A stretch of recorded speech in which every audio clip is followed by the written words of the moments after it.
So today I'd like to set things up for us for Symposium of this next reading we're getting started on. Talk about the introductory section, the introduction, and then after that maybe get into the first speech in praise of love. But before I do that, let me pause for a moment to make sure, see if there's any questions, comments, concerns. I'm looking at the chat box here. It's choppy, but we can hear you still. Okay, good. Hopefully the recording won't be choppy. So hopefully when I record it, post it to YouTube, it won't be all out of it.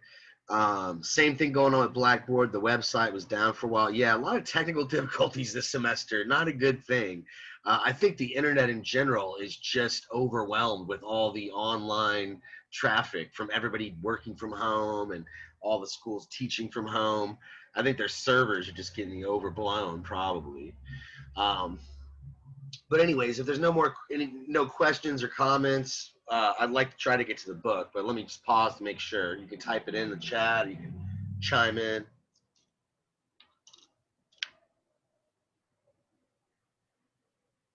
How much of the book did you want us to read? Okay, well, for today, you were supposed to read through page 12, I think. Let me look. You were supposed to have read the first speech, the speech of Phaedrus. So that ends on page 12. And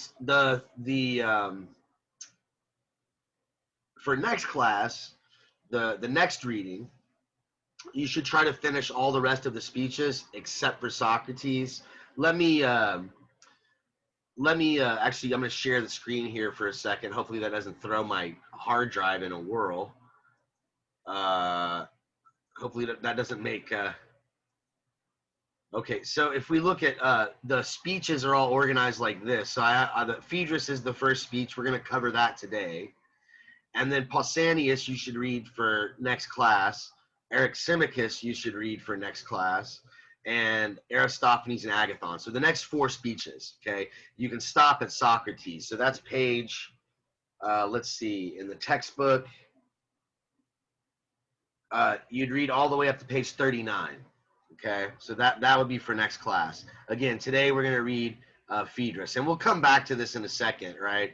But that's just the sort of game plan. So I've been pronouncing his name wrong. Phaedrus, yeah, whatever. I don't care. If you mispronounce it, that's not important, right? I might not even be saying it right, but I'm pretty sure that Phaedrus is, at least that's how I hear most people say it, most scholars. Weird. Somebody says they can't hear me. They're just getting subtitles. That's probably on your end. You probably have some setting that Zoom, for some reason, like defaulted on for you, and you need to go in and figure out how to change that. I'm guessing. Oh, she fixed it. Cool. Yeah. All right. Anything else? Any other concerns, questions?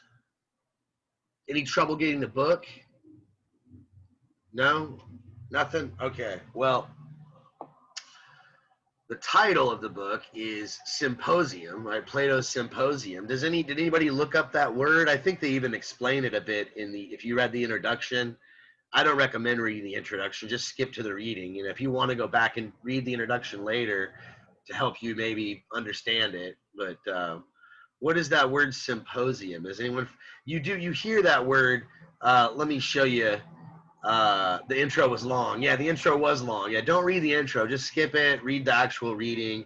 And if you want to read the intro, go ahead. I actually don't agree with a lot of what those guys say in the intro. I think some of their interpretation is, I think a bit off. But anybody familiar with the word symposium? It's a word you hear actually a lot in academia. A lot, often enough.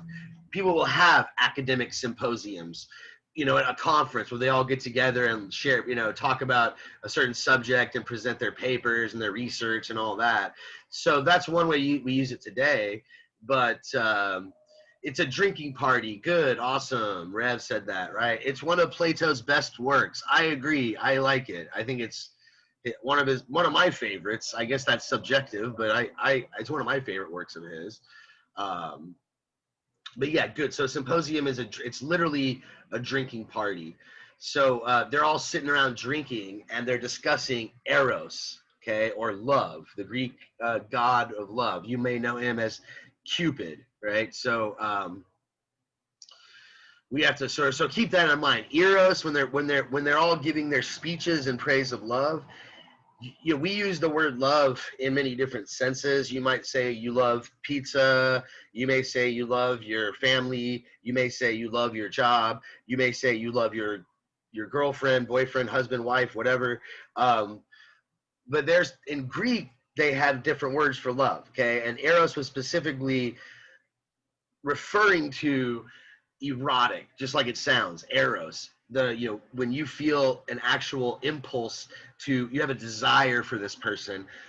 You may say physical, that gets complicated, but you're drawn towards them in what you might call a romantic way. Although that word romantic is maybe, it's a newer word. It's not really new. It's a few centuries old. But for Plato, it's the romantic love we think of traditionally. You can be traced back to the Renaissance and Victorian England even. But so it's actually relatively new compared to what they're talking about. But no, this sort of desire. So I mean, for lack of a better word, you feel like you want to do somebody, right? You have this you want to get busy with them. It's not just brotherly love of a friend. It's that sort of love, eros. Okay, so when we're listening to these speeches, all these different speeches, again today we're just going to cover the first one. Try to think about it that way.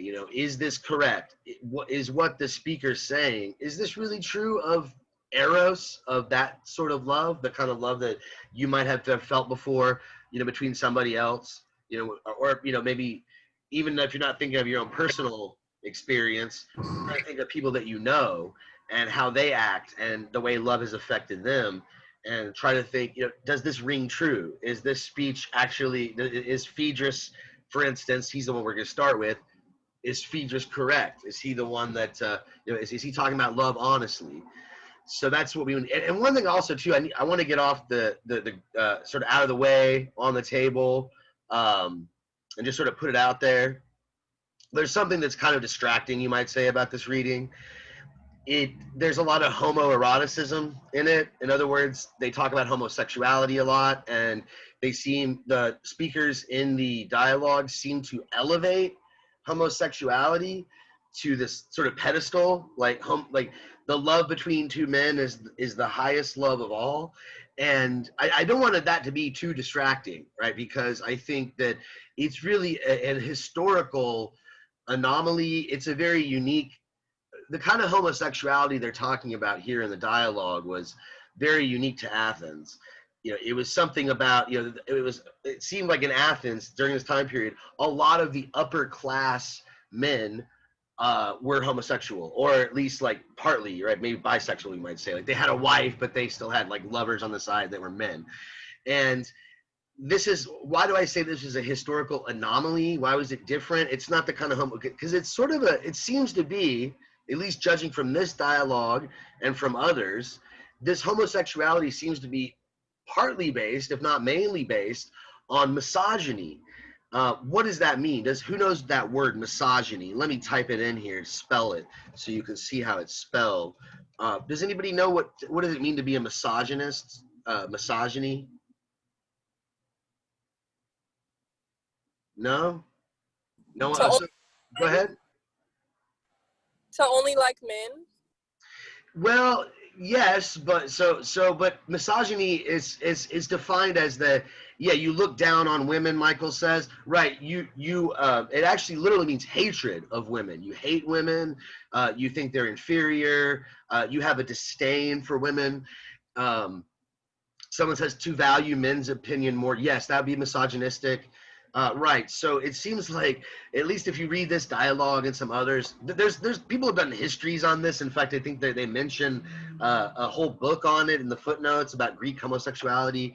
But it seems to be like it was based on, well, men are superior, we're smarter, and so therefore, if you love each other, that's a better love than loving a woman or something, because a woman's not as smart, she's not as virtuous, that kind of thing. Okay, so I mentioned this just because I want to get it off the table and get it out of the way. it's an interesting historical fact, but I don't want it to distract from us too much. The thing that I want us to focus on really are there some underlying claims that, despite what Phaedrus says about, or some of the other speakers say about how, oh, the love between men is the best, you might think that's ridiculous. Like, no, like, you might think, well, I'm open-minded, homosexuality is fine, but like, does it really matter if it's between a man and a woman, or between a man and a man, between a woman and a woman? Like, what is that really significant? So try to look past that and try not to let that get in the way, and try to just think about it in terms of, is what this speaker is saying relevant to love? At least the specific type of love we're talking about, the erotic, right? The eros. Is it valuable, right? And sort of try to get past all that other stuff, right? So that's sort of why I just had to bring this up at first. So let's get into this dialogue without further ado. Oh wait, but before we do, let's talk about some of the different speakers. Okay, so I'll get to the reading here in just a moment, but let's go back to my. It's not much of a presentation, not much of a slideshow, but let's get to my list here. So we've got all these people who are at this drinking party, as Raz said. Yeah, that's what a symposium is, literally. It's a drinking party. They're sitting around and they're discussing love, right? They're giving speeches in praise of love. And this is the order of the speeches that we get, right? We get Phaedrus first, and we'll talk about him in a minute. And he's known as a rhetorician. So that's one thing I'd like you to do maybe while we're going over these speeches, is not only think about your own experience with love and maybe other people you know and their experience of love, what they've told you about it, and try to think about, is this true? Does this really fit into my experience? And, does this fit into what I think is true of love? That's one thing. But also another interesting thing you might do, and who knows, this might be distracting. I don't know if it's helpful, but maybe it is. Think about who is speaking and what they do, right? If Phaedrus is a rhetorician, then how might that affect his speech? How might he frame things because of the fact that he's a rhetorician? And well, first off, what is a rhetorician? Who remembers? We talked about this already. We talked about rhetoric. Who can tell me what is rhetoric? Who remembers that? It's like how you speak and like speaking like intelligently, I guess. Right, persuasively, yeah, using language to speak persuasively, to sound smart, to sound convincing, whatever. So the sophists, who we mentioned also, remember they taught rhetoric. They taught you how to use language to pretty much get your way, how to manipulate people, etc., etc. And so, but Phaedrus is not a sophist. He just focuses on rhetoric. He just focuses on the art of persuasion, how to give a good speech, etc. So you might think of him almost like he's your speech professor. If you've ever taken speech yet, I'm sure a few of you have already taken your speech class. Maybe not, but I'm sure a few of you have taken speech before. That's sort of him. He specializes in that. Pausanias, I put a bunch of question marks here because we're not really quite sure who he was, but we think he's Agathon's lover, and that might have something to do with the reasoning behind how he frames love, right? How he praises it in his speech. So I'll say more on that in a minute once we get to Agathon, and especially once we get to Pausanias. Eryximachus, he's a physician, right? So he seems to, I would say his speech is probably the most confusing. It's got a bunch of metaphors in it, and it's not quite clear how these metaphors, they're medical, like he's using medical terminology and talking about balancing elements of the body. And it's difficult to see how that's supposed to apply to human love. So I would say his speech is the most, to me, the most confusing, the least obvious how it actually applies to us, the kind of love we might be thinking about. Aristophanes, he's a poet. Remember that word poet in the Greek just meant the creators, people that made art. He wrote comedies, okay, and I think he's usually the student favorite, that he's the one everybody likes the most. I would say his speech might be the most entertaining. I have to say, though, it's probably my least favorite. I would admit it's fun. It's probably the funniest, most fun part of the reading, but the sentiment of love behind it, I think I'm most opposed to. But I don't want to interject my opinion too much, so let's, especially now we haven't even got to it yet, so we'll wait till we get there. After Aristophanes, we get Agathon, and Agathon is the one who's holding the party, okay? So he's the poet, and he writes tragedies, not comedies, so more tragic, the sad stuff, the dramas. And after that, we get Socrates, the philosopher, right? The grand finale, if you will. This is sort of every speech. Some people read this dialogue as progressive, that each speech gets better, that we start with a very superficial account of love that's not very deep, and then through each iteration we get to a deeper and fuller account of love until we finally get to Socrates, where we get the actual truth of what love truly is. And I don't know, that's a fun interpretation. To me, it's hard to see Agathon as an improvement, but or even Aristophanes, but that might be my own personal bias. So we'll see. But just a few, comments to maybe help you along the way as we go through this dialogue and we do the reading. Just maybe helpful ways to try to frame it, and questions you might ask yourself, ways to approach the dialogue. So Danielle in the comments mentions Apollodorus. His name was not on the list, although I do have, let's see, I do have Aristodemus, right? So Aristodemus was Socrates' friend who was at the Symposium. He really doesn't do any talking. He doesn't give a speech, but apparently he was the one that was there who witnessed everything. And the one who's telling us all this is a man named Apollodorus, who Danielle wrote about in the comments. I don't know if she spelled the name right. Let me check her spelling there. Oh, she got close. I think that's actually, it's not two P's, it's two L's. I always do that too. I always misspell it, right? No one knows who Apollodorus is, like if he was just made up or something like that. But maybe like the word Apollo, maybe that's a reference to the god Apollo, the god of truth, the sun god of Greek mythology. But this is an interesting thing. I don't want to dwell on this too much, but this is interesting how Plato frames it. It's what you might call a double narrative frame. We're hearing the story told from Apollodorus, so that's one frame. He's telling it to this stranger. We don't even know who the guy is, some businessman apparently. But he heard it. Can you go back to the PowerPoint clear? I forgot how. I need to just spell a rig. All right.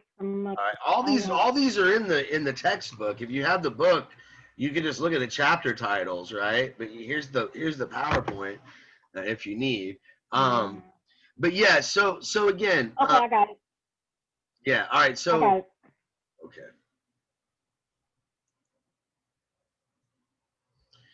Okay, I got a little sidetracked. I lost my thread there. Where was I? The double narrative framing. So again, we're hearing the story from Apollodorus.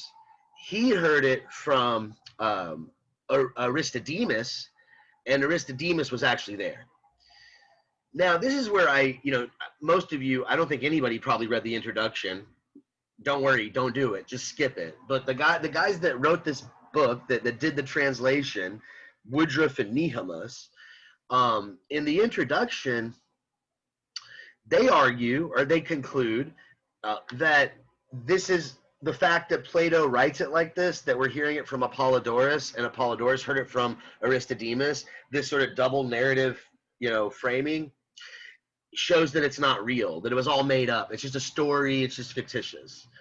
I'm not an expert on this, but to me, I would draw the opposite conclusion. Like, I would think that he said this to sort of demonstrate this actually kind of was what happened.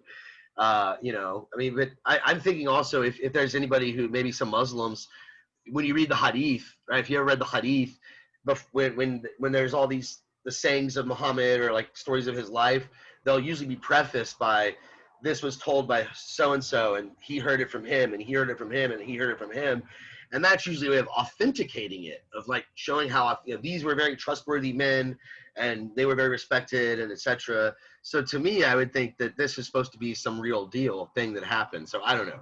Again, I don't want to dwell on it too much, but Apollodorus, the guy who's telling us this whole story, who's, you know, recounting it to us, who heard it from the man who was there, he obviously seems to be a friend of Socrates. He obviously seems to have a lot of respect for Socrates, and he's kind of, you might say, condescending to the person he's talking to, whoever this guy is, the stranger who's asking about the story. He seems to be some businessman, right? But he says, this is on page 2, right? He says, he's talking, you know, he's asked about the story, and he says, you know, I'll tell you, of course, I would be very happy to talk about philosophy, because I love discussing philosophy. So this is line, if you have the textbook, it's line 173C. It's right on page 2, right at the beginning. He says, if I'm to tell you about it, I'll be glad to. After all, my greatest pleasure comes from philosophical conversation, even if I'm only a listener, whether or not I think it will be to my advantage. All other talk, especially the talk of rich businessmen like you, bores me to tears. And I'm sorry for you and your friends, because you think your affairs are important when really they're totally trivial. Perhaps in your turn, you think I'm a failure, and believe me, I think what you think is true. But as for all of you, I don't just think you are failures, I know it for a fact. Okay, so he's kind of coming out like, again, real condescending to this guy. But what is his point here? What is he saying about this businessman? He says that, you know, I love talking philosophy. That's really great. The kind of talk that you think is important, you rich businessmen, that bores me to tears, but that stuff's not important. Where were you? Because I don't see it. It's on page 2 of the book. Okay. It's, if you look in the column here, it's 173D. Oh, okay, yeah. okay. Yeah, he says, right. So what's he saying? He's like, so what kind of talk is he talking about? What kind of talk do businessmen talk about? What subjects do you think they talk about that bores him to tears, that he doesn't think is important? Money. Yeah. Talking about money, I guess. Yeah, money and how to make it, right? You know, how much to charge for this product, logistics, you know, the next business scheme, that sort of thing, right? So for him, he's saying no wealth. Wealth is not that important. And then he goes on to say, perhaps you think I'm a failure, and I am a failure, but he seems to be implying that they're right. He is a failure, but not for the right reasons. Why do they think he's a failure? Why do the businessmen think he's a failure? You think? I would assume like probably because of jealousy and like what he knows. Well, I'm not. I think that's him. Well, hold off on that. I'm not going to comment on that yet. But I would say that's maybe how he thinks about himself. But what do the businessmen think about him? Why do the rich businessmen perhaps think that he's a failure? For one, I don't think they didn't take the arts seriously in the first place, and they thought that was pretty much like a waste of time. So maybe, right, you know, him not being in the business world is like, well, what are you doing? It's exactly. not important then. Exactly. I'm not really sure what did Apollodorus do? I don't know if he was an artist or what, but I guess he wasn't a rich businessman. So if he wasn't making money and he was focused on philosophy or the arts or anything else, they're like, you're a failure. And he's like, you know what? I am a failure, but not because of that. Why is he a failure? He's probably a failure for the same reason Socrates thinks that he's a failure. Remember, Socrates thought that he wasn't that wise because why? What was it about him? Well, there's all these things he didn't know. Because I think it's more on the lack of knowledge that he feels like he's not, like what he knows right now is not enough. So he thinks he's not enough yet.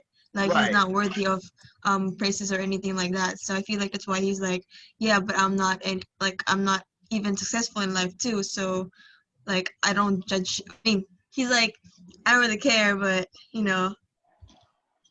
Also on page 3 on 173 starting there, he says because he's a maniac, that's why, and he's raving. That's why he believes Socrates is like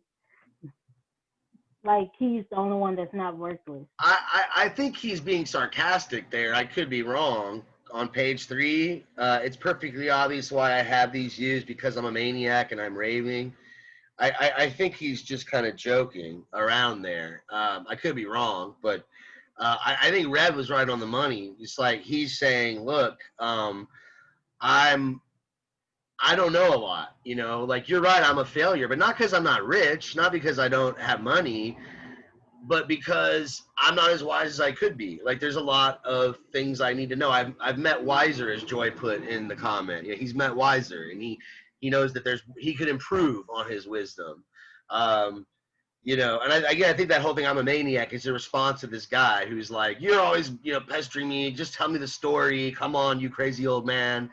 And he's like, yeah, I guess I am crazy. I think he's being sarcastic there. But he thinks they're failures because they don't care about wisdom, right? He thinks they are failures. He knows it, right? Because they're concerned with worldly things. Let me go back to the PowerPoint real quick. I talked about this last time. To me, you know, what you're getting here is more asceticism. I think I mentioned that term last class, asceticism, this philosophy that advocates a detachment from worldly pursuits, wealth, you know, sexual gratification, food, the pleasures of the flesh, the carnal, okay? Detach yourself from that. Don't pursue that stuff, says Socrates, Plato. Focus on the intellectual, the rational. Focus on the mind, becoming wise, the spiritual, maybe you might put it that way. And so I think that Apollodorus he seems to be advocating for that approach. Right? You rich businessmen who are all thinking about your profit margins and how you're going to make money on the next quarter, you're so concerned about these things. You think they're so important, and they're really nothing. Right? What's really important is to detach yourself from that stuff. Focus on the wisdom. You know, and I know y'all think I'm a failure. Y'all think I'm crazy, and I am, but not for the reasons that you think. So I feel like the businessman people don't really get why he's doing these things. Like they don't get what his purpose. So right. They're just like, why are you just telling stories? Why are you just asking something when you can just earn money and Right. live with it? But I feel like Apollodorus was like, well, I don't need money. I need knowledge. I'm like, that's what I'm here for. I need to learn a lot of stuff. So Right. I feel like that's Yeah, what so maybe he's being hard on this guy. You're like, okay, I'm a businessman, but I'm here to learn some knowledge, you know, maybe. But I think, too, and I think it's a good point you make, I think, too, he's responding. Again, that part about I'm a maniac, I'm raving. He's like, yeah, I know that you guys think I'm nuts for doing all this stuff, but, like, I'm not. Like, you know, it's like, how does the story begin, though? So he starts off, and I think, again, we get more asceticism here right at the get-go. He starts talking about how Aristodemus, remember the guy that was there, that he heard the story from, that Aristodemus ran into Socrates one day, and this is on page 3, you know, what, 174, line 174, you know, he says that he ran into Socrates, who had just bathed and just put on fancy sandals, both very unusual events. So he's basically like, what is Plato trying to tell us here? Like, so he was basically a smelly bum, you know, like, again, detached from, he doesn't care about his appearance usually. He doesn't care even about personal hygiene. That's kind of gross. But again, not worried about the carnal, not worried about the spiritual or the material, the physical, but focus on the intellectual, right? But why was he putting on fancy sandals and getting all bathed? What was the reason? Aristodemus asks He, him. Go ahead. it was going to his dinner party he was invited, like sort of invited to. Yeah, he was. I'm not. It's hard to hear you. I was kind of muffled. Maybe it's my speaker, but I think you said that he was invited to a party, and if you did, yeah, he's invited to some party. That was like he was invited to like a dinner, and Right. and like when he brought his friend up, even though his friend wasn't invited, but like when he got to the party, he didn't go in immediately. His friend went in, but thought Socrates was behind. But Socrates went over to the next house and just stood outside, and I guess and looking up, and they didn't know what was going on. So the friend just said, "Don't worry about it. Give him time. He'll come in eventually." Right. But what's that all about? So I don't know if everybody caught what Danielle was saying. Like, so on the way to the party, right? So there's this party going on. Agathon is the one throwing the party. He had a celebration the night before. Now he's just having a dinner. They were celebrating, he won the trophy at the festival because he wrote the best play. And as you say, they're walking to the party, and Aristodemus wasn't invited. And so he's kind of like, I guess I'll come along if you want me to, but we have to think of like a reason, and I'll have to be your guest or something. And Socrates keeps dragging behind, right? He keeps pausing and stopping, and Aristodemus has to stop and turn around and wait for him. And eventually he just gets way ahead. And as you say, he gets to the party early, and it's kind of embarrassing because he's like, I wasn't invited, but luckily the guy's like, oh, I'm glad you're here. I was going to invite you, but I couldn't find you yesterday. But where's Socrates at? And I think you mentioned this too. He's like, still not there. One of the slaves goes to look for him. He's like on the neighbor's porch, just staring at their wind chimes or something like that, right? And like Socrates invited, even though he wasn't invited, Socrates brought his friend anyway because he said he wants to prove a proverb around that good men go uninvited to a good man's feast. Yeah, he mentions, again, I think he's being a bit of a smart ass there. Again, I don't know how serious. That quote that you mentioned is from Homer, like a good man, I think this is just a way of him encouraging Aristodemus to go, because Aristodemus is hesitant. So he's like, no, even Homer says, a great man goes uninvited to a whatever. But as far as Socrates' behavior that you mentioned, what do you think Plato is trying to tell us? Like you said this earlier, Danielle, you were saying that they went to go fetch him and he wouldn't respond. And he said, well, go tell him, go get him. And the friend Aristotle was like, no, just leave him alone, leave him be. In fact, let me find this passage. It's on page 5, I think. It's line 175b. He says, leave him alone. It's one of his habits. Every now and then he just goes off like that, and he stands motionless wherever he happens to be. I'm sure he'll come in very soon, so don't disturb him. Let him be. Okay? So apparently this is something he does a lot. He'll just stop and be lost in thought. What do you think Plato is trying to do with this? Like, I think, this is sort of my interpretation, that this is some sort of like, he's like establishing his character, right? This is, this whole opening sequence, it tells us a little bit about the kind of person that Socrates is. So what is it telling us about him, do you think? What kind of person is Socrates given this behavior? At least what does Plato want us to think about him? Why does he stop to pause all the time? What's he doing? Quick question. Is this before Socrates was put on trial? Oh, well, yeah, of course. Yeah, it's long before the trial. Yeah. Yeah, after the trial, he goes straight to prison, right? So he doesn't get to go to parties and wait for his death sentence. He's dead, right? So chronologically, this took place long before the trial. But we think that this book was written later than the Apology. The Apology was probably one of the earliest dialogues that Plato ever wrote. Many scholars think that the Symposium is from the middle period, is what they call it, so towards the middle of Plato's career.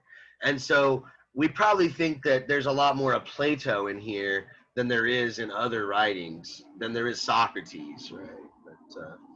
But back to my original question, what are we supposed to think about Socrates, given how the way he's acting? What do you think Plato's trying to establish about his character? That he's constantly in thought, like he's very intelligent. He's always thinking about things. Good, good. I think the people around him are portrayed as finding it very peculiar. How odd, how weird. But I think you're right. We're supposed to take it as, no, he's deep, right? He's lost in thought, thinking of these deep philosophical questions. And, this happens throughout the dialogue. It also ties into asceticism, that word I mentioned earlier, that detachment from the material world.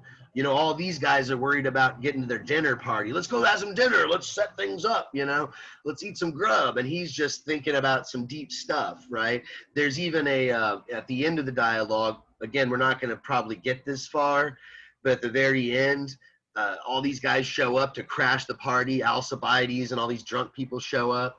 And Alcibiades talks about Socrates and praises him, and mentions how when Socrates was off in war, after they were done after a battle was over, they all were coming back to the camp to start their fires and go back to their tents and camp out. But Socrates would not return to the campsite until he kept thinking he had this philosophical problem that was bothering him, and he wouldn't come back. He was pacing back and forth in the freezing cold. It was like ice cold outside, but he didn't seem to be affected by the weather. Like the physical conditions didn't affect him because his mind was so focused on the truth, and he wouldn't come back until then, right? So this sort of more asceticism here, more detachment from the physical. They even mention at the end of the dialogue, Plato mentions how he had been drinking alcohol all night long and yet didn't feel drunk, and all the other dudes were passed out and all sloppy, and he just sort of like kept his cool and calmness and just left in the next morning without any sleep to go about his day, right? So he's got this ascetic approach to life. Good. So that I think that's the way that Plato wants us to see him here in this opening passage, the deep thinking Socrates, right? Always lost in thought. So they all get to the party eventually, and most of them are pretty hungover. They had the big party the night before celebrating Agathon's victory at the festival, and they don't want to drink too much. They're a little messed up. Let's not drink too much. Instead, let's have a bit of a symposium, a discussion. Let's talk about something philosophical over alcohol. Let's get rid of the flute girls. They can leave. All the flute girls that play the sexy music and do all sorts of other things. We're not going to do that. Again, more asceticism, and we're just going to talk about Eros. We're going to give speeches in praise of Eros, the god of love. Cupid, you might know him as. So I guess the idea is that there aren't a lot. That's sort of something really weird, but apparently I guess at this point in history, Homer, Hesiod, Pindar, Archilochus, all these poets have written all these poems in honor of all the gods, all these great poems about Zeus, all these great poems about Aphrodite and related gods, but there's really no poetry or speeches in praise of just Eros, the god of love. So they want to correct this. Each one of them is going to take turns giving their speech in praise of Eros. And so this is how it begins. And the first speech we get is from Phaedrus. He's, remember, the rhetorician. So try to keep this in mind, I guess. as we dive in here to this first speech, right? Maybe rhetoric. He's a good speaker. He's trying to be persuasive. I don't know if that has anything to do with the nature of his speech. But let's actually just dive right in. Let's try to read as much of this as we can, just until we get to like sort of the main point, and then we kind of discuss it. And keep in mind, you know, as you're reading this, what is his point? You know, what is he arguing about love? What is he saying about love? And remember, it's eros, erotic love, this intense, passionate love, not just the love of your family or your brother or your country, but that specific kind of love. I'm trying to think, you know, what is his point about love, and is he correct? Do you agree? Why or why not? Okay, so let's dive in. Again, page 13, right at the beginning of the speech of, or sorry, I'm jumping way ahead. That's Pausanias. Page 9, the speech of Phaedrus. So he starts off saying that love is a great God, wonderful in many ways to gods and men. And most marvelous of all is the way he came into being. We honor him as one of the most ancient gods. And proof of his great age is this: the parents of love have no place in poetry or legend. According to Hesiod, the first to be born was chaos. And then he quotes Hesiod, the ancient, you know, epic poet.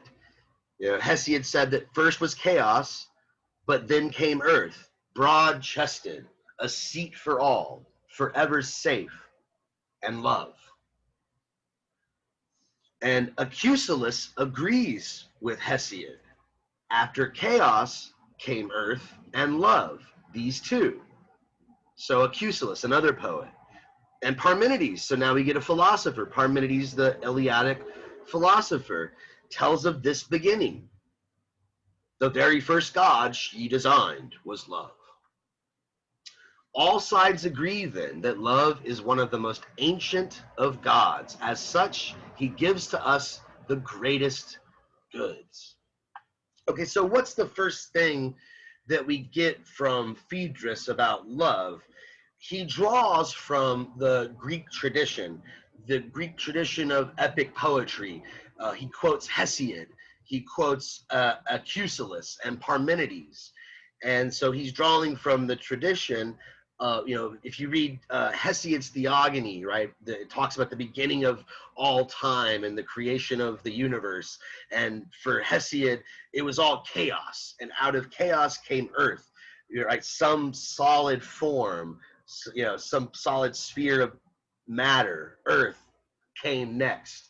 And from the earth was born love, and all other things, you know, came forth from love. So that's his sort of first thing he says. It's the oldest, the most ancient of gods, and his proof for this is from ancient poetry. This is what you might call an appeal to authority. Okay, let me type that in the chat box. Appeal to authority. Okay, so what do you think? Do you think that that is a good argument? You think that's a very good, he's making a good case? Maybe I'm being nitpicky here, but yeah, go ahead. I think he's making a good case. Like, he's proving that why is there no such thing as a poetry about love. Like, nobody's talking about love, which is love is, I think he's talking about love as a serious thing. Like, it's a serious matter. People should talk about it more. Like nobody ever talked about it. So, which is like, for him is wrong because.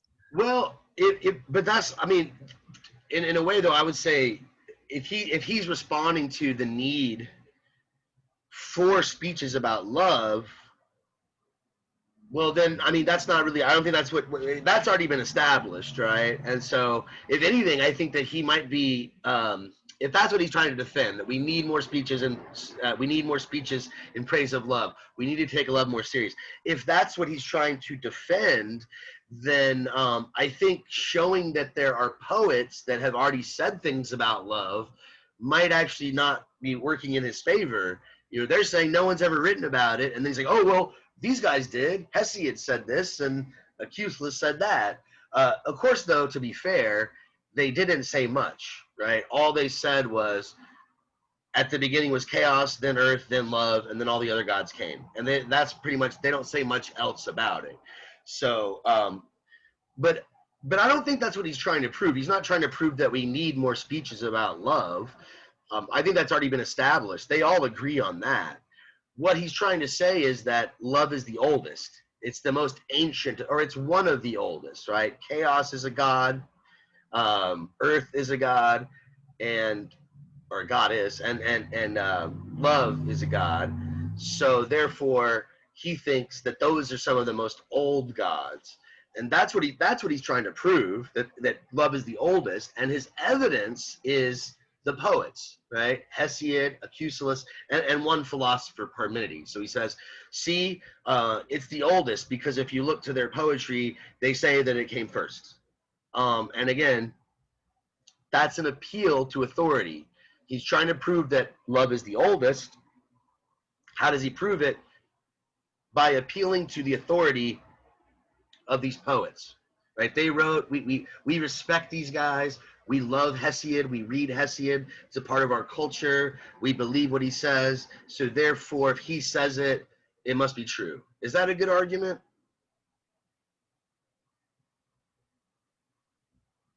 No. I don't think so. No. Why not? That's very biased. It's very biased, yes. Somebody said nope. Yeah, it's biased. It's also just not a logical argument. Like, you have to have more basis behind an argument other than just like they said it, so it's true. Good. I mean, I'm using this phrase, appeal to authority, for a reason. Appeal to authority is a fallacy. Okay, if you take a philosophy, you need to start learning this language, right? This is what we would call a fallacious argument. He's committing a fallacy. A fallacy is a form of bad reasoning. So the way you put it was very good. It's bad reasoning. He's not backing it up with any really reasons. He's just saying, oh, this person we respected said it, so it must be true. No. Maybe I like Hesiod. Maybe I respect him as well. But why does he say it? And why should we believe him? That's not enough. Unfortunately, I feel like most people, or I get the impression that a lot of people, the vast majority of people, don't feel this is bad reasoning. I see it in the news a lot. Journalists will just accept stuff because it came from a certain source. Well, the FBI said this, the CIA said this. Okay, well, what is there evidence for that? Like, why?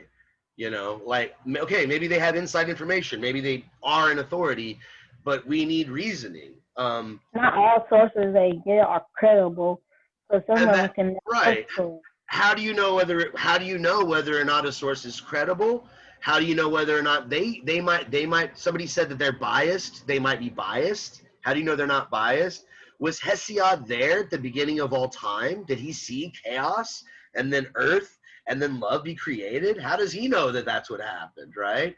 And so there's really no argument here. He's just saying, oh, this smart person said it, or this person we respect said it, and they all agree, so therefore it must be true, right? But, I think on the first day of class, or maybe the second day, when we were talking about Plato's allegory of the cave, and I was asking everybody, hey, who's the puppet masters? Who are the people that are projecting the shadows on the cave wall and making the prisoners just sort of believe whatever they see? And a lot of you said government, which I think is what Plato believes, and some people said religion, and some people said media, and some people said education, the school system. And I think that that's pretty relevant here too, that I think that very unfortunately, even when you get to higher education, even when you get to college, there's a lot of appeal to authority, right? When you're taught certain things, you're not really given an explanation. You're not really given a reason or an argument. You're just told, this is the answer, just shut up and remember it, right? some smart guy figured it out a long time ago. Don't concern yourself with why. It's just right. I mean, that's kind of oversimplifying it. I'm hoping most of your professors don't approach things that way, but I do think there's a tendency. It's kind of a weak, and it's definitely not a good argument, right? It's not enough to say the government said it. Well, okay, but why did they say it? What reasoning brought them to that conclusion? Was it good reasoning? That's how you need to decide, not just because Hesiod wrote it or Acusilus or all these guys. Okay, so right off the bat, I think Phaedrus starts off a bit weak. Okay, his first point is that love is the oldest, and his proof is that all these poems say it. Okay, pretty weak argument, but where's he going with this? Let's just say that love is the oldest. He seems to imply that because love is the oldest, that it's the most primal, it's the most basic, it's one of the most, essential elements in the universe, I suppose. It's a part of all creation, or the basis of much of creation. If that's the case, he says, then it must serve a function, or it must, how does he put it? It brings about the greatest good, right? Since love is the most ancient, he gives to us the greatest goods. So what's he talking about here? Let's continue where we left off.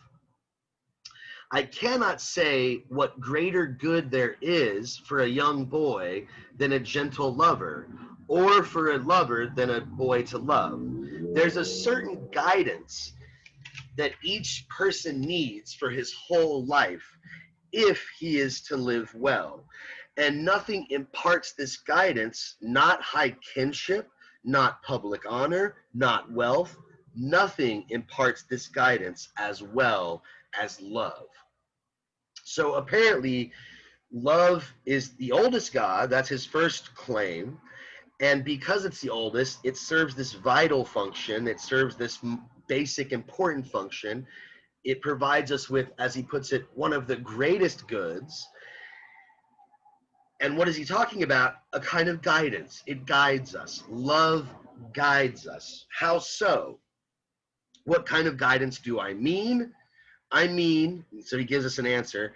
I mean a sense of shame at acting shamefully, a sense of pride at acting well. Without these, nothing fine or great can be accomplished in public or in private. Okay, so what is he trying to say here about love? He says it gives us guidance, but what kind of guidance? What's another way of putting it? What's he saying there in that last passage I just read? What's so great about love? What does it do to us? How does it guide us as a person?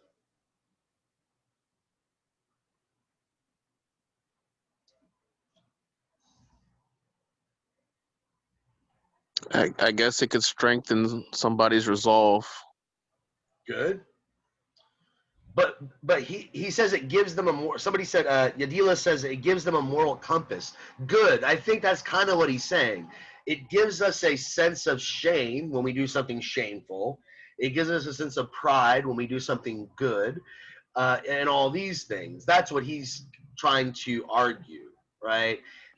You said it gives us a drive, but a drive specifically towards that, right? It makes us, and even more than high kinship. So if I'm born into a family that's a very well-established family that has a good reputation and they're good people, like that might make me do good things. Sure, like that might inspire me to be good. Public honor, I want to be honorable in the eyes of the public. That might make me do good things. Wealth, I just want to be rich, so I want to be popular. And so that's why I behave, to get money. Those are motivations, he says, but not as strong as love, not as strong as Eros. Eros will make you be a good person more than anything else. What do you think? Is he right about this? Is love going to be... Go ahead. I was going to say that it depends on exactly what you love.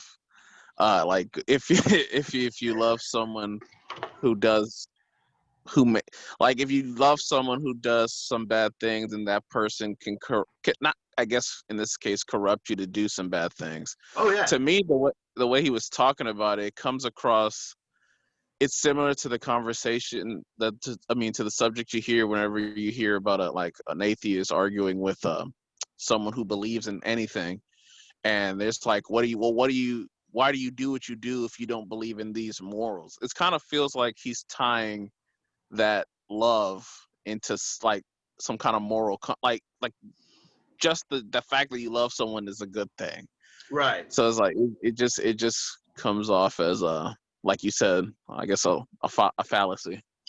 I would say he's making a general claim, like a universal claim about love, that I think is wrong, because as you pointed out, you can fall in love. It depends on who you fall in love with. Like, what did you fall in love? I'm trying to think of a good example. If somebody can think of a good example, I know there's tons of movies. You see this in movies and TV shows. Bonnie and Clyde. Oh, there you go. They're Bonnie and Clyde, right? They fall in love with each other, and they're like, "Let's go rob banks." Like, it's like, you might meet somebody, Or, like maybe you're a good kid, and you meet like a criminal that you have a crush on the criminal, so you start to like rob banks with them, What's the syndrome when you fall for your captive? Stockholm Stockholm syndrome. Yeah. You start to sympathize with the person who kidnapped you, right? Because that actually came from a real case. They call it the Stockholm syndrome because there was a bank robbery in Stockholm, Sweden, and it went on for I think they were there for almost a month. They were stuck in a bank with these guys, and they started to feel bad for the people. They were like, I hope they get away, even though they were like, I'm kidnapped by these guys. But they were like, they saw how tense they were, and are we going to escape? We're going to go to jail for life. And they actually started to sympathize with their captors or whatever. Or like Harley Quinn and the Joker. Oh, Harley Quinn. There you go. Yeah, Harley Quinn and a Joker. I never saw Suicide Squad, but I understand. I know the whole dynamic from the comic book. But yeah, that's good. So yeah, obviously, I think he's saying what he's saying, though. I think might be correct, though. What he's saying about you. I think it was you. I'm not sure who was just talking. Sorry. The gentleman who was just talking, I think you mentioned earlier about how it gives you this drive. Like when you do love something, it's this very intense drive. And maybe that drive doesn't lead you always to good things. It might lead you to bad things. But maybe he's right. Are there any other things that you could think of in your life besides Eros, this erotic love for somebody, that are that strong that will drive you in that direction? Because he's comparing it to high kinship. You have a family that's respectable or something like this. Public honor, wealth, like those are motivating factors, but nothing like love. Love is the most motivational thing. Like if you love someone, that's gonna move your world, like nothing else. You think there's something to that, or do you disagree? Anybody have any thoughts on that? I remember. So there. Oop, looks like did you mute yourself, or did we lose the guy? Oh no. I think people keep getting kicked off Zoom, unfortunately. This really sucks. Joker was abusive, right? Yeah, so obviously you got this abusive relationship. Michael was the one talking. Oh, are you back sorry on? about that. You back on? Yeah, I'm back. Right, cool, back. Cool. Sorry about that. Someone was calling me, but so yeah, I was reading a comic about a certain conversation between what does it mean to love, and it was basically a conflict between an atheist and a Christian, and they were saying that as much as you love somebody, there's always a bias. Like what true love could be is something that is completely selfless.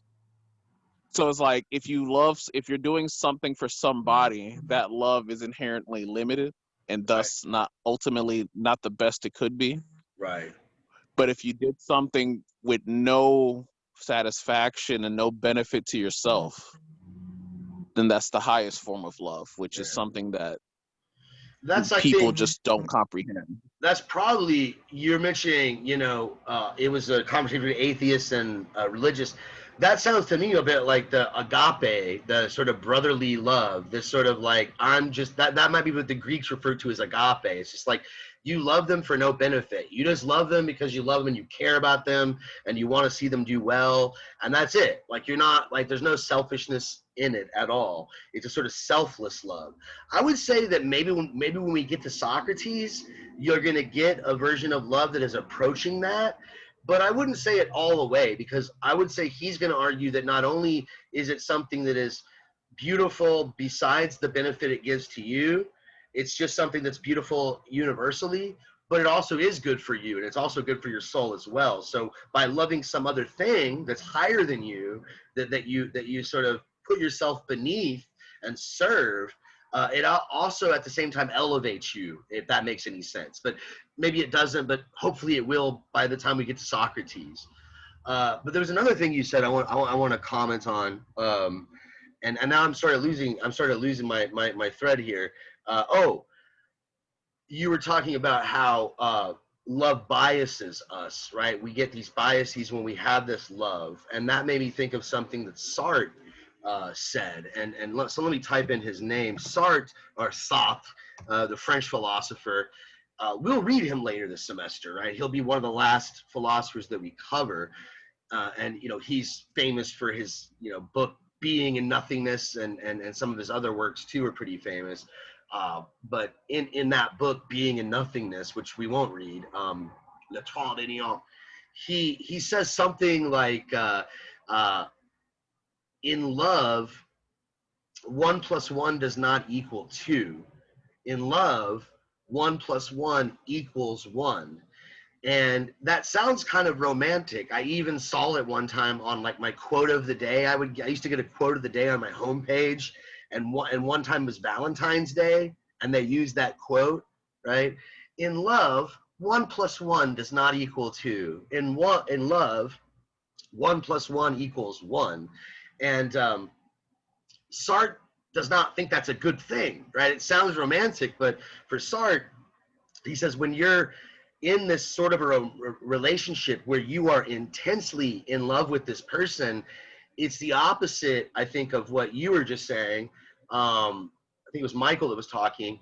I think it was the opposite of what you were just saying. It's not selfless. It's actually pretty selfish. Like you merge yourself with the lover, right? You want to become one. Like you have an image of them, right? Like they're this individual you're in love with, and I don't know if you've ever like, hopefully maybe you've never been in a relationship like this, right? I think it's kind of abusive, but you have a certain image you want to project to them, right? So you might edit what you say and act a certain way around them in order to, oh, they don't like it when I joke about this, so I'll stop doing that. Or they don't like me hanging out with this friend, so I won't mention them or I won't hang out with them. So you sort of, for Sartre, that's horrible. Like you're basically putting on an act, you're denying your freedom. That's a big deal for him by doing this. And not only that, but it goes the other way.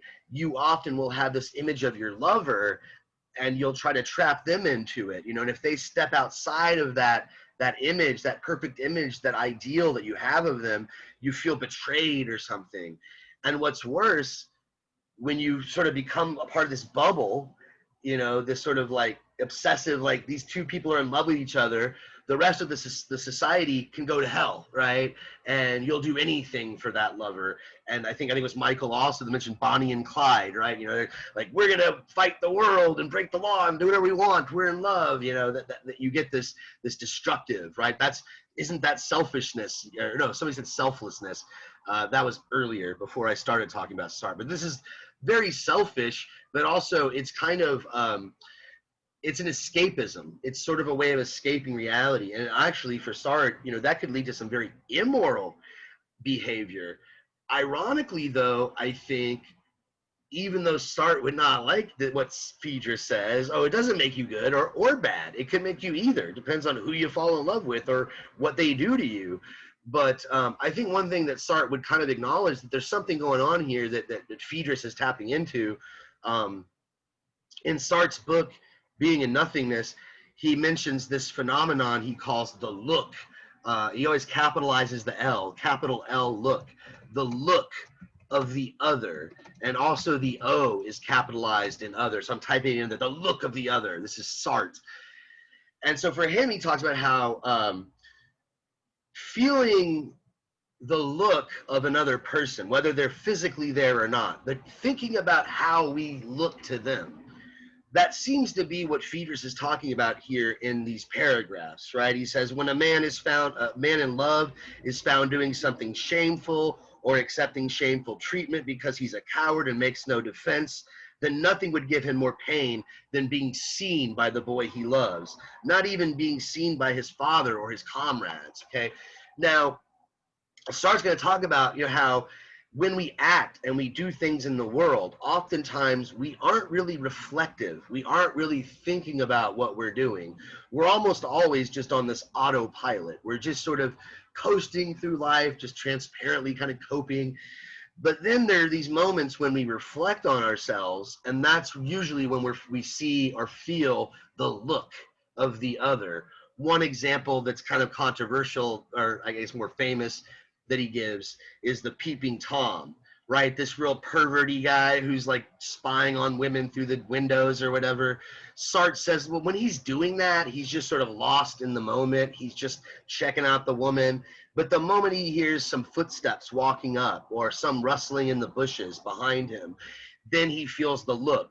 Then he starts to reflect on, oh crap, what am I doing? How are they going to judge me? What am I going to say? But for Sartre, this feeling, this look, is definitely not something that is necessarily tied to someone you love. It doesn't have to be. It could be your father, your mother, a friend, or just even a stranger. You might be like, I remember I was on the highway one time, and I was in traffic, just stopped at a dead stop. And I looked over to my right and I saw this chick like picking her nose. She was like digging for gold, and I just started laughing. And I was just thinking to myself, like, how embarrassed she would be if she turned over and saw me watching her picking her nose. But then I thought, how many times have I done? How many times have you done something kind of embarrassing? And then just thought, oh crap, was somebody watching that? That's what Sartre, I think, is talking about, the look. And Phaedrus seems to think that it's really the lover, particularly, that does this to us and does it better than anybody else and gives us, somebody used the term moral compass earlier. And I don't know if that's true. I mean, anybody have thoughts about this? Yeah, Michael, you were going to say something? It goes back like to that thing I was talking about before I disappeared. When that same conversation, the guy brings up the guy who's arguing in favor of the fact that humans don't really understand what love means. He says, like, when a dead body of an animal like decomposes onto like the earth, like into the soil and nourishes something. It's like it's not that what true love isn't something you have to think about. So it's like, if you have to think about not laughing at somebody or not trying to embarrass somebody or not doing something that could potentially be negative, right, then is it really, is that really love? So, I mean, I don't know. That's a good point. No, I like your comments are great. No, that's a good point. So so you're saying, I kind of like this. I think I agree with you if I understand you. It sounds a lot like there's a philosopher Heidegger I read a lot of. So like it sounds a bit like it's a bit like Heideggerian. It's sort of like you're saying, like, look, love is something you don't intellectualize about or think about, and all this stuff that Phaedrus is saying here seems to be like, I'm reflecting on who I am, how I'm defined, how I'm understood.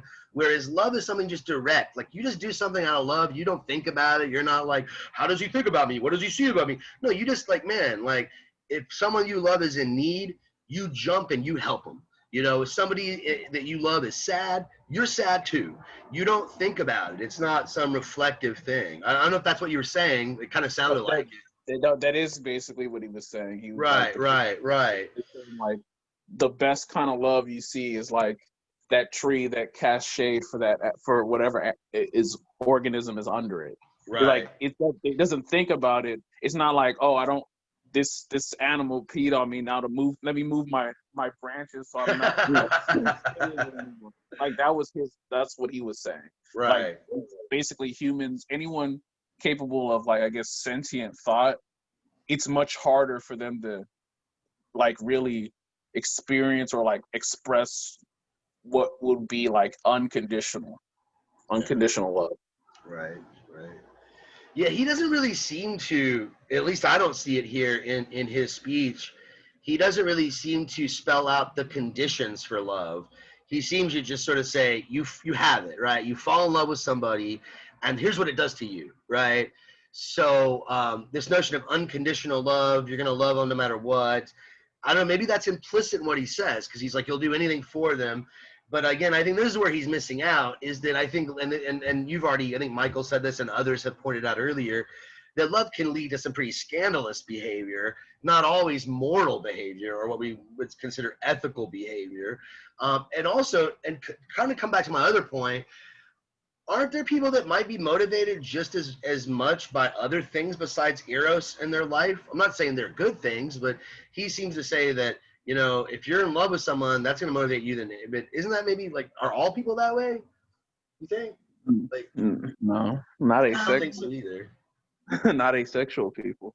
Oh yeah. Oh, there you go.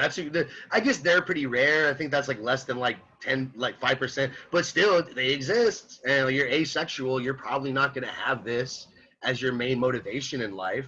But what could be some other motivations? Do you think? Your goals, your dreams, Right, goals, dreams, good. So like you're thinking like in terms of your career, purpose in life. a purpose. Okay, so you're thinking like there might be a purpose beyond me, right? So you know there might be individuals where, you know, maybe they have a family and a wife they love, but it's pretty obvious that their business, like maybe they own a business, or maybe they're an athlete and their sport. You know, there's something else that drives them that they're more passionate about than their lover per se, right? Somebody might say though, like, that's not true love. If you truly love somebody, they're your world, right? I don't know, but I would say that if Peters is saying that love is the most dominant force for anybody, I would say you could probably think of, you know, Rev, you just said it, you know, you got the people that are worried about their career, higher purpose, some other thing, not necessarily just finding a partner that they love. Good. That's like nuns and Nuns. priests. That's Well, yeah, the religious people. Yeah, I mean, I didn't think about that. Religious people that, but even though, like, even not nuns though, you might have someone who's like a family man or a family woman, but they're there are some cultures who would do like forced marriage, like you don't have a faith, so they'll put a fixed marriage. But I'm just thinking of like you might be more religious, like your religion might have more of a importance in your life, even if you're not a monk, like you're active in your church or whatever, or again, you're a businessman or a businesswoman, and sure, you love your family, but it's pretty obvious by your behavior that all you're thinking about most of the time is your business, and that's your love, that's your passion. It could also just be curiosity. I mean, we're talking about philosophers who've like, it's not like not just scientists in our world, but philosophers in their world who just given up most worldly possessions or most worldly comforts for the sake of knowledge. Socrates. Right. Yeah. So their passion is just to know things. Like their passion is to find truth. So it seems like he's saying that there's no passion stronger. This is what drives us all to do anything, to be anything, is love. But I don't know. Like for some people, sure. But yeah, I think you pointed out everybody good examples. Yeah. Religious, career, philosophers, right? This kind of thing. Somebody else say something? I missed that last. Okay, well, there. I do have something though. Sure. I feel like to an extent I almost agree with him. I think while there are people like religion-wise that may like die for their religion, but I think like in some cases like someone's business, like I think the reason he kind of says like that's the strongest love or like the biggest kind is because like if you're in love with somebody, like, or in some cases when a person is in love with another person, they might die for that person, like genuinely. And so, but I don't think everyone would do that. Like if your business is on fire, you're not gonna run in to get your insurance papers or something, take business and risk your life, you know what I mean? So it's like, it's not like that's always, I get what you were meaning, but like I think on religion, on the other hand, I do think there have been people that have killed themselves for their religion and their beliefs. But I think it's like less things than we're thinking there were. I still want to push back a little bit on what you said though. Like I see where you're coming from, but I kind of like, I want to like, I'll admit it might be rare and these individuals aren't common, But there are people, I think, maybe they might not run into their business for insurance papers, but they might, like, let's say they collect sports memorabilia and they own a sports memorabilia store and it catches on fire. Like, they might run in there to get their Michael Jordan signed jersey, you know, like they're like, oh, you know, they love that so much, right? Like, Yeah. I might not approve of that. I might say that's kind of screwed up. You care more about your Michael Jordan collector's jersey than your family, it seems. No, I love my wife. I love my kid. You do, but I think you love your sports memorabilia more. I think people who do it are materialistic. And like when she gave an example about how some employees or the owner of a shop won't go run back into the store get the insurance paper. Right. Well, some of them probably would if they caused the fire on purpose. Right. Well, actually, for someone who's been kind of like arguing against his version of love, maybe he could have a point in the sense that, like, there's more that love isn't just something you have with another person. Love could be anything. Like, you could love your dog, well, like that's right. You could love your car. You could love, like, it really depends on how much investment you have, emotional investment you have in something. So technically, if you, like I brought up curiosity before, or search of knowledge, that could be your passion, that could be your love. Yeah. So it's like, I think in a so, sense, yeah. he's right, but in a sense, he's not right too. I'm glad you said that, because in fact I was kind of figuring out how to get to this point, because I think if you maybe broaden the definition of love, because, and maybe he's breaking the rules though, because we're talking about eros, and eros was understood as like, I want to get on with this person, like I see this person and I'm like attracted to them, I'm drawn to them, but it's fair though, as you get further, go ahead. I said people can be sexually aroused by they can by art, by all sorts of stuff. Yeah, it's true. But I think you're right though. It might be breaking the rules. You know, maybe he's like using, you know, but you'll see as the dialogue progresses, they all do. Especially by the time you get to Archimachus and Socrates, they do seem to be talking about eros as it's a drive, it's a desire towards something, but not necessarily a person. Like you said, it could be, you know, I love my dog, I love my pets, I love my baseball, I love the sports, or, you know, maybe I'm an athlete and I love my sport, the tradition of football or whatever, right? And so I think, you know, you're kind of, I think you're onto something, and maybe you're kind of thinking ahead, you're previewing kind of the direction I think that this is going. They're going to broaden up this discussion about eros to touch on many things besides just what you might think of as erotic love. But I see that we're running out of time. I thought we were going to get out of here early, but we had some pretty good comments, pretty good discussion. We got started a little bit late, so I guess that's why. But I'll go ahead and stop it there. I'll end it there. But if you weren't here at the beginning, as I said, for next class, try to finish reading all the speeches except for the last one, except for Socrates. You know, so read Pausanias' speech. Read what's the one after that? Archimachus, Aristophanes, Agathon. I think it goes up to like page 39. Have that for next class. We'll go over all of those, okay? So as usual, I'll stick around just for a few seconds to make sure there's no comments or questions, but if you want, you're free to go. You know, class dismissed, and I'll see you Tuesday. But again, I'll stick around, make sure if anybody wants to comment or put anything in the chat box. I'm not seeing anything. Have a nice day. All right, you too. Sounds good. Cheers.